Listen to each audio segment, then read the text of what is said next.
Okay, students, so let us begin. Okay, so we are studying electromagnetic waves and communication system. Okay, I have already started with the chapter. So we have seen a little bit of introduction of this chapter. The very important topic of this chapter is nothing but the four Maxwell's equation. Okay, say students, Maxwell was someone who predicted that there is something known as EM waves which exists in nature. Okay, and the actual existence of EM waves was discovered by Hertz.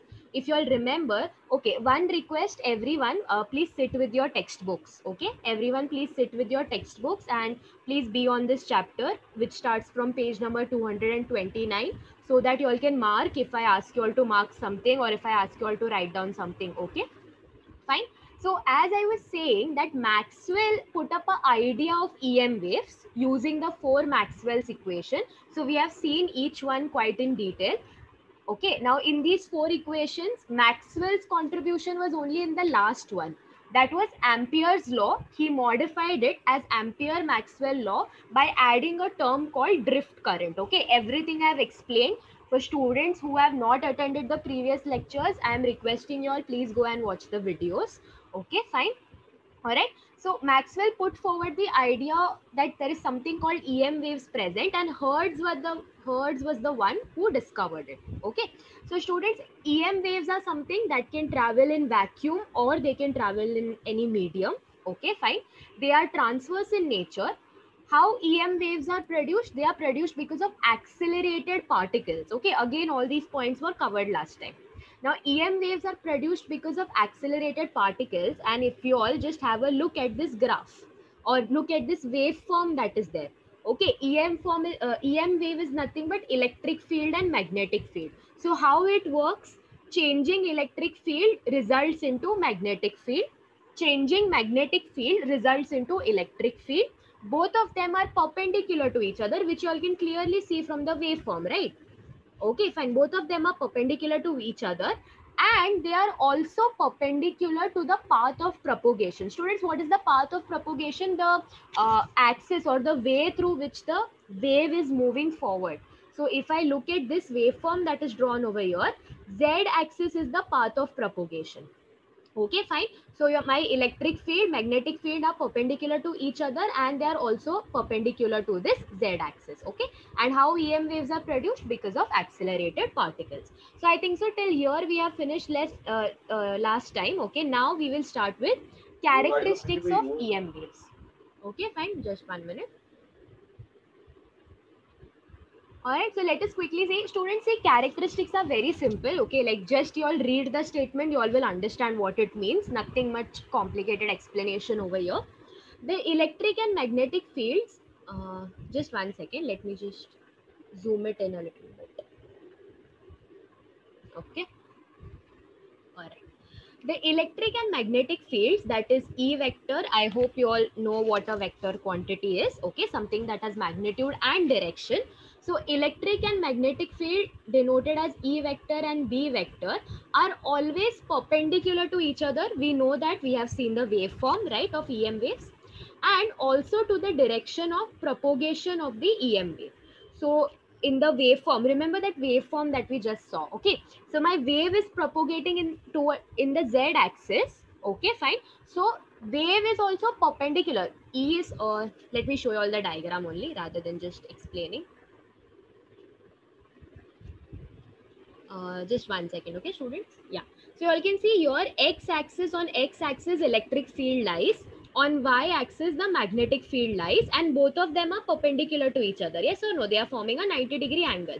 Similarly, these two things are perpendicular to what? The path of propagation. That is what is written in the first point. That is what is the first characteristic of EM waves. Okay, fine. I hope the PDF. Just 1 minute. Okay, students. Okay, now it's proper. All right, let's see the second point. Yeah, so here I forgot one thing, and they are also perpendicular to the direction of propagation.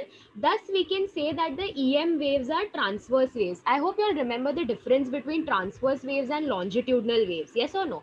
In transverse waves, what happens? The particles that are there, okay, Wave is nothing but a disturbance that is created, right? And because of the disturbance, what is happening? The particles, they are changing their position. So the particles move perpendicular to the path of propagation and transverse waves. And something that sort of we can see over here as well in EM waves. So we can say that EM waves are transverse in nature. Okay, fine. Let's see the next point. The cross product E cross B. Students, please tell me, you all know, you all are aware of what cross products, dot products are. You all have studied vector related any chapter in physics or maybe in Yes, math. ma'am. Yes. Okay, fine. Okay, good. If you all know, just 1 second, okay? All right, getting some message from my college. Okay. So the cross product E cross B gives the direction in which the EM waves travel. E cross B also gives the energy carried by the EM wave. Okay, fine. You all remember, right? In the very first lecture, I explained this. When the wave is moving, basically what is happening? Energy is being transferred. Like if there is one medium and from one end I send a wave and it goes till the other end, basically what is happening? Energy is being transferred. Okay, fine. All right. So this E cross B will give me the direction of the EM wave. See, students, I hope you all know something called I cap, J cap. Okay, if you all know what cross product dot products are, K Yes. cap. Yes. Yes, you all know this, Yes. right? Okay, good, very good. So I cap is like the unit vector denoted for x axis, J is for y, and K is for z. Okay, now we are working in the 3-axis systems, right? So remember this. Now, if my E vector is in along x axis, if my B vector is along y axis, okay, fine. Then basically what I'm doing, I am doing I cross J, right? E cross B means I'm doing I cross J. And the answer of I cross J is nothing but K. Okay, fine. I hope you all are understanding 6. So this is what is, just 1 second, this is what is supported in this point, all right? And also E cross B is going to give me the energy that is carried by the EM wave. Okay, fine. Next point, the E vector and B vector fields vary sinusoidally and are in phase. Students, what is sinusoidally? The meaning is hidden in the name itself. Last time I explained to you all what a sine wave is and what a cosine. Yes, Saurabh, very good. What is a sine wave and cosine wave? I hope you all remember. Sine wave is something that starts from origin, right? So, if you all see that EM wave diagram, okay, both the magnetic field and electric field, they are perpendicular to each other, but they are moving in a sine fashion, right? Starting from zero. So that is nothing but known as sinusoidally. Okay, they vary sinusoidally and they are in phase. Okay, why they are in phase? You all can see both are starting from zero. Just a second. Okay, both are starting from zero. Okay, fine. Their meeting points is same. The points where they cross the axis is exactly the same. So it indicates that they are in phase. They are not out of phase. Okay, fine. All right. Then let us see what the next point is. EM waves are produced by accelerated electric charges. Already explained to you all. You all already know this. I hope you all remember in the last lecture there was a flow chart that I explained to you all. Okay. So when the charge is stable, what happens when it is moving with constant velocity, accelerated? Okay. So when charges, electric charges are moving with accelerated velocity, they result into electric and magnetic field which is time varying, which changes with time. This changing electric and magnetic field will result into EM waves. Okay, fine. EM waves can travel through free space, that is vacuum, as well as through solid, liquid and gases. So they can be like sent anywhere. In free space, EM waves travel with velocity c. Okay, fine. All right. Equal to that, I hope you all know what small c is. This small c, 3 into 10 raised to 8 meters per second, is nothing but velocity of light, right? I hope you all know this. So in free space or in vacuum, the EM waves, they travel with velocity c, which is also given by this formula. Okay, what you all can do is you all can just star mark this 6th point and keep. All the points are important, students. Okay, like if they give you all, just write down all the characteristics of EM waves, then you all have to write each and every point. But why I'm asking you all to mark this point specifically, because it has a formula and unit thing. Okay, fine. So you all have to specifically remember this. Okay, fine. So this C can be written by this formula, 1 upon under root mu naught into epsilon naught. Again explained, okay, everything, what permeability, what permittivity is. Okay, so mu naught is nothing but permeability of vacuum and epsilon naught is nothing but permittivity of free space or of vacuum. Okay, fine, all right. What is the value? They have written the value also. See students, it is a fixed value. Okay, fine. So mu naught is 4 pi into 10 raised to minus 7 and epsilon naught is 8.85 into 10 raised to minus 12. You all can check later, okay? If you all just put up these values in this formula, see if you all are getting answer 3 into 10 raised to minus 8. Okay. One more thing, these units at the very beginning, I have explained to you all how these units have arrived. I asked you all to write down also. Okay, fine. So people who have noted it down, they must be already knowing this. Okay, let's see the next point. In a given material medium, okay, now this was about free space. The sixth point was about free space. Okay, that is in vacuum. What is the velocity? It is given by 1 upon under root mu naught into epsilon naught, whose value is nothing but equivalent to velocity of light.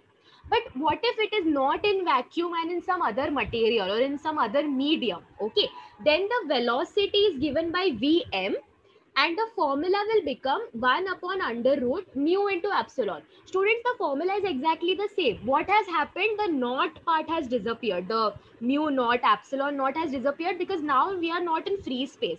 We are inside some material. So we have to consider the mu, that is permeability, and epsilon, that is permittivity of that particular material. So if I give you a question of some material, then I have to also mention what is the mu and epsilon in order to find the velocity. Okay, fine, all right. As simple as that. Where mu is the permeability and epsilon is the permittivity of the given medium.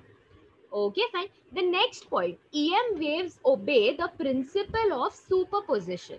Students, please tell me if you all have heard this term superposition before, or you all know what is principle of superposition.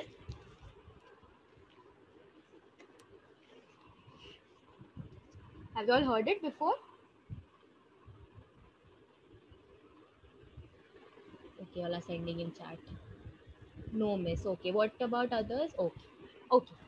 So again, students, I think so. The sound chapter that is there in your physics only, chapter number 8, it is completely based on waves. Okay, all that I explained to you all, longitudinal and everything is going to be repeated in that chapter. Okay, so basically it is like the basic chapter for waves. All right. So I think so. This superposition topic will be covered over there, but still here I'll explain in short what superposition is. Okay. What I want you all to do is write down one statement. Okay, one person has sent something. Okay, Lenroy is telling yes, miss, but that topic has been removed from our portion this year. Okay, fine. All right.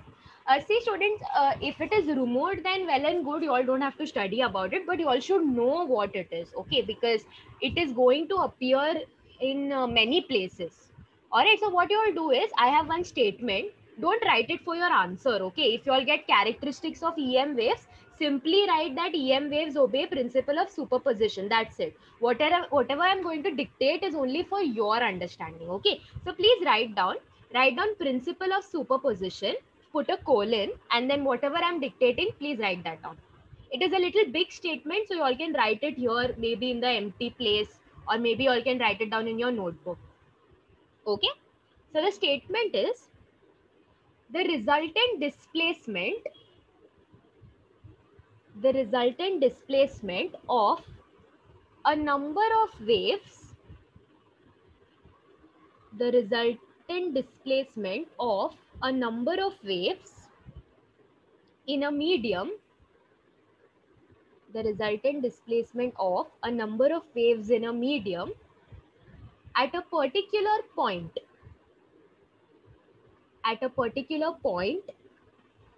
is the vector sum of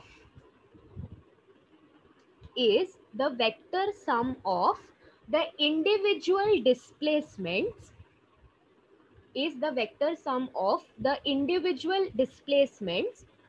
produced by each of the waves at that point. Individual displacements produced by each of the waves at that point. Okay, I'll repeat the statement, students. The resultant displacement of a number of waves in a medium at a particular point is the vector sum of the individual displacements produced by each of the waves at that point. Firstly, everyone, please let me know if you all have noted down the statement. And if anyone wants me to repeat anything, then please let me know.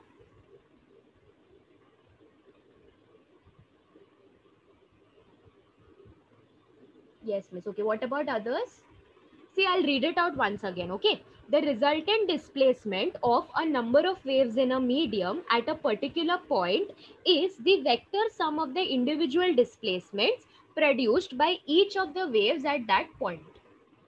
This is nothing but principle of superposition. Okay, fine. For example, okay, I have one wave, then I have another wave like this in phase. Okay, both of them are in phase. Then I have another wave like this, and if at any point you can see there are 2 3 waves, or maybe let us assume many waves are present over there. Okay, fine. Two waves, miss y xt equal to addition. Saurav, please concentrate on what I'm explaining now. Okay, fine. Please don't look here and there and search for new doubts. First, at least concentrate on what I'm explaining. Okay, fine. So see, if there are 2 3 waves which are overlapping, okay, or present like at the same time, and at any point, like for example this point, I ask you all, at this point, tell me the total displacement. Students, you all, do you all know the term amplitude? What amplitude is? Yes, miss. Okay, fine. Okay, good. So Yes, miss. amplitude is nothing but the displacement of the particle, right? So if I tell you all what is the, if I ask you all what is the total amplitude at this particular point, you all won't consider only this outermost wave. You all have to consider at that point जितने भी waves है सबका vector sum. And this is not only applicable for amplitude but any quantity I asked you all related to waves where many waves are present together.